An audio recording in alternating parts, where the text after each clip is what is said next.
Hi. Ooh, yeah, that's working. Cool. Today, we're going to make one of my favorite desserts of all time. We are going to make carrot halwa, or as it's known in India, Gajar Ka Halwa. Yeah, halwa of carrots.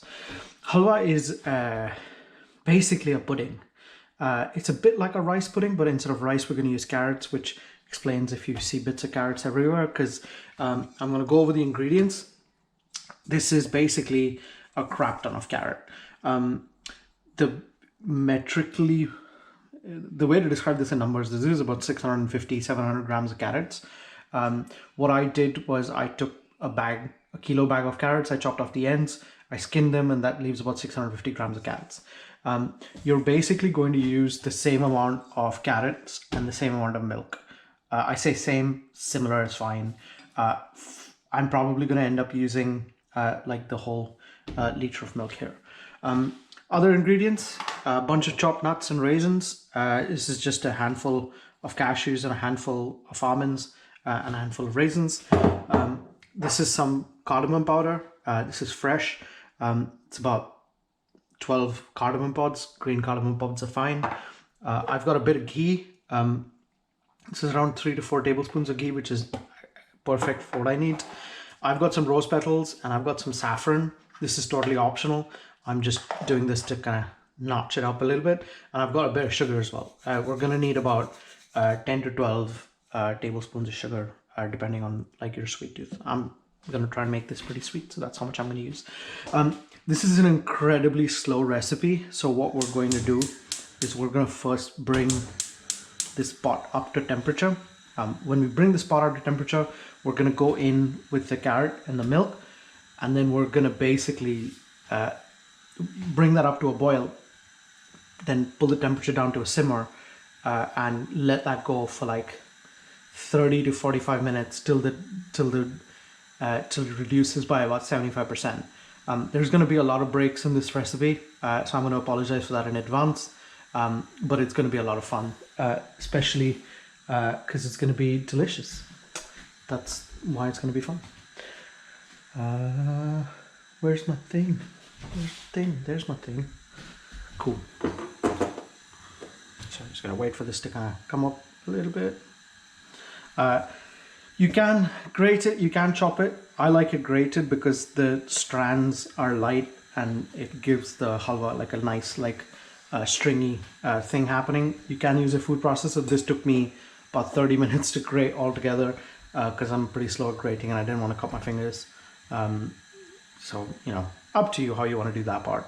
But yeah, also definitely use full fat milk. You want as many of the kind of milk solids and things like that as you can possibly get. You know, that stuff is good. I may actually end up using a bit more milk than this, depends.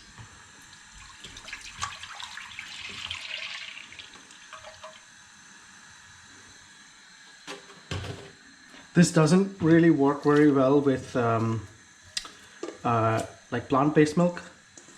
So if you're lactose intolerant like me, this is just one of those guilty pleasures that you're going to have to pop a bunch of lactase for, which is sad and unfortunate, but it is the way of the world. You kind of need the milk solids because this will basically, as you reduce this, you're basically turning this into evaporated milk and into condensed milk when you add the sugar and things like that. So you want those milk solids and you want those milk sugars. That's the magic. This is not a fire and forget recipe. You're going to have to watch this and you're going to have to like make sure nothing sticks by continuously scraping the bottom, and that's why gentle heat is incredibly important, and it will take time, but it is entirely worth it. So I'm going to wait till this comes up to temperature, pull the temperature down, pull the flame down, and the other thing as well, you want to leave the lid off. You want this to kind of condense, so you know you can't really have the lid on when you do this part. This is going to take a while, so I will come back to you. I'm going to wait for this to come up. Yeah, if you see a few bubbles here and there. I'm not sure if it's due to just me agitating the mixture or the temperature of the thing. It's due to me. It's not the temperature of the thing. But this is awesome. This is easily one of my favorite recipes ever. This will make like, so for me and my wife, it'll be dessert for like 3 nights easy. So like 6 servings, 8 servings, but probably if you're not as greedy as I am. You can add like a little bit more milk than this, but this is fine. Like you sort of want it to be just sort of at the level of the carrots. So I will probably see you in half an hour. I'm not going to add anything to this. This is literally, I'm just going to pull the flame down once this comes up to a boil, and we'll see you in about half an hour. Ooh, also just to keep track, it's 11:04, so you know we'll keep track.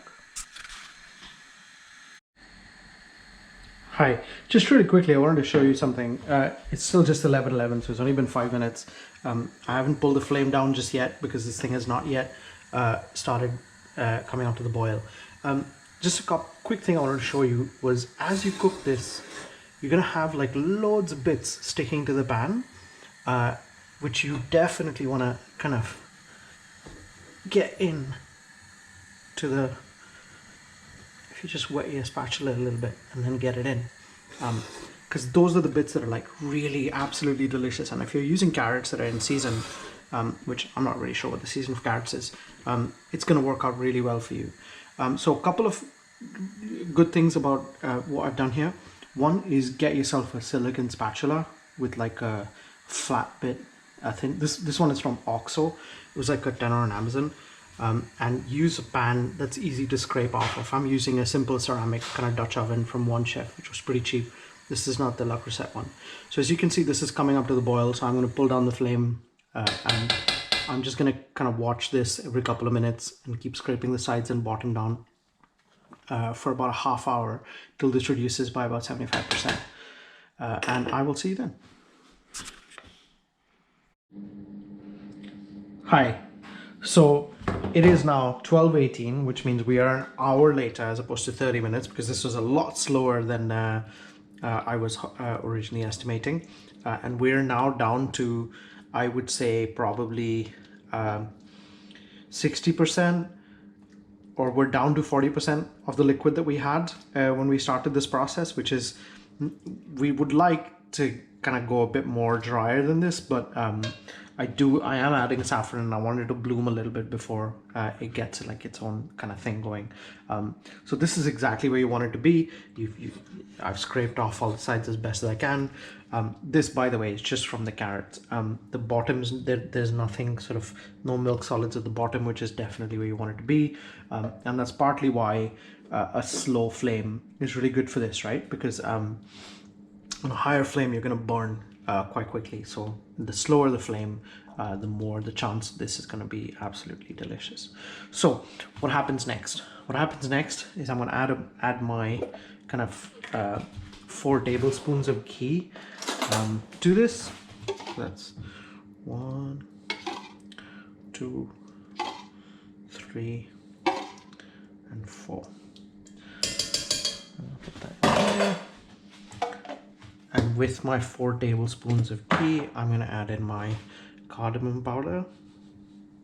And I'm going to add in my chunks of sugar that I wanted, which is about, it's about 10 teaspoons, so like 5 tablespoons. 2, 3, 4, and 5.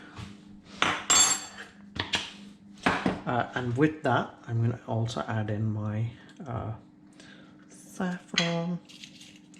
I'm not going to add like much, well, not that chunk. I'm just going to add in a pinch, like that. And I'm also going to add in my rose petals. I'm just going to add in like a few chunks like that. I may add in a bit more towards the end, but this is this much for now. So I'm going to mix all of this up together. And I'm going to keep kind of letting this go on the low flame that it's at. In about 20 minutes or 30 minutes, hopefully less than 30, hopefully, we'll see. This should kind of pull together, dry up more, and when that happens, we'll add in the nuts, and that'll be the halwa ready. So I will see you when this kind of very important to keep stirring, keep scraping the sides down, keep scraping the bottoms up, to make sure you're including as much of those milk sugars and milk solids as possible. And I'll keep you posted. See you in a short while. Back. Hi. So we are 30 minutes after the last update, which, yeah, perfect. Which means we're down to like 5 to 7% of liquid in the pan. This is the point at which you want to add your nuts. So I've also chopped in some pistachios in mine, which is why I started bulking the last time you saw it. And the reason you want to do this is because you want the nuts to kind of soak up some of that remaining juice before it evaporates away. This is it. This is the last of the ingredients. This is probably going to need another 5 to 10 minutes before it completely kind of evaporates, and you've got like this gnarly, stewy, carroty mixture left behind. I will come back to you when that is the case and show you what it looks like when it's done, and kind of serve it up and stuff. So I will see you in probably 5 or 10 minutes. Back. Hi. It is now 1:11, which means this has been going for a full 2 hours at this point, and this is the point at which it's done. Like, there's no liquid left when you scrape the pan. Even though it's on its lowest flame, if you leave it still, you'll hear like a sizzling noise, which isn't what you want. This is basically done at this point, which means I am switching this off. Now, you can wait for this to cool a little bit and sort of eat it cold, or you can wait for it to cool and then warm it up again if you wanted a bit, like if you wanted to kind of congeal a little bit more, which is what I would recommend. But in the interest of making videos, I am going to make one serving up right now. And the way I'm going to do it is I'm going to do it in a little bowl like that.